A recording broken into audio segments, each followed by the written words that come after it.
and welcome to another episode from the Board Game Man. My name is Jamie Cloninger. Today we're going to go back to 2006 with the delicious game of mice and dice. It is called Feed the Kitty. 2 to 5 players, ages 4 to adult. I'd like to give a quick little shout out to Michelle from Facebook Marketplace. I purchased this from her today, so thank you so very much for selling it to me.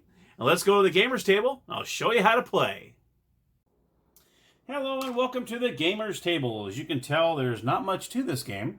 You're going to have 2 dice, and on the dice you will see they have an arrow, a bowl, a mouse, and a sleeping cat. Those are the 4 icons you'll see on both dice.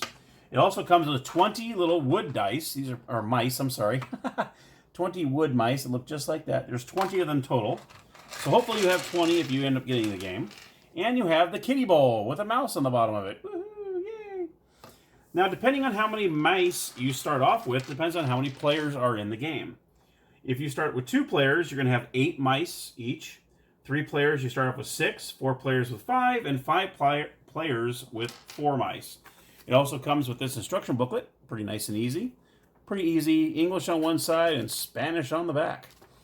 Okay, so let's do we'll do a quick little 3-player. So 3-player will be 6 mice each. So we'll do 6 here, and we'll do 6 mice here. Put that right there, and you do 6 mice here. We'll do 3-player there. 1, 2, 3, 4, yeah, okay, cool. All the rest of the mice that aren't used get put into the kitty bowl. Now the object of the game is you want to be the last player to still have mice in front of you, okay? So what you do is you're going to roll the dice. I'll go ahead. I don't know if I'm going to roll these on the table because I'm like, what the heck. So what you do is you're going to roll both dice. I roll 2 sleepy cats. If you roll a sleepy cat, you don't do anything with your mice. Everything stays the same. In this case, I roll 2 of them, so both of them I don't make any moves. So player 2 will roll their dice. We have a sleeping cat and a bowl. Now when you roll a bowl, what happens is you are going to put 1 mouse in the kitty bowl. And just like that, that ends your turn. Now you got player 3. Player 3 did the same thing I just rolled. A sleepy cat and a bowl.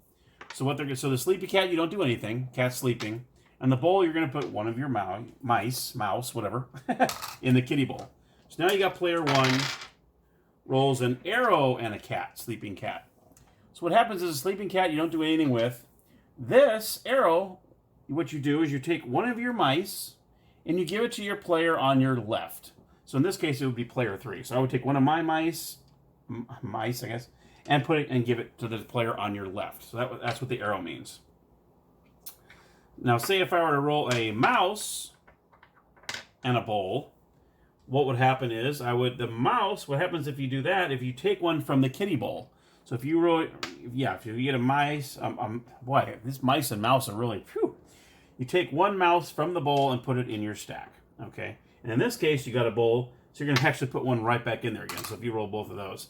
If you roll, I don't think there's actually a mouse on this die, so you wouldn't actually ever get to take 2 mice out of the kitty bowl. But there might be a time when you get 2 bowls, and you'll be able to put 2 of your mice in the bowl, which you don't want to do because you want to keep as many dice or mice as you can. Boy, I'm just flubbing my words here, aren't I? Now, what happens is, say that the game's going on and player 2 runs out of mice, but player 1 and 3 still have some.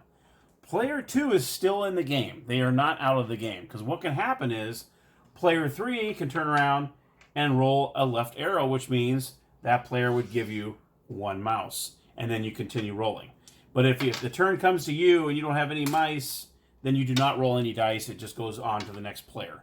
So you're not out until, say, player 1 runs out of mice, then player 3 would end up being the game. And that, my friends, is how you play Feed the Kitty.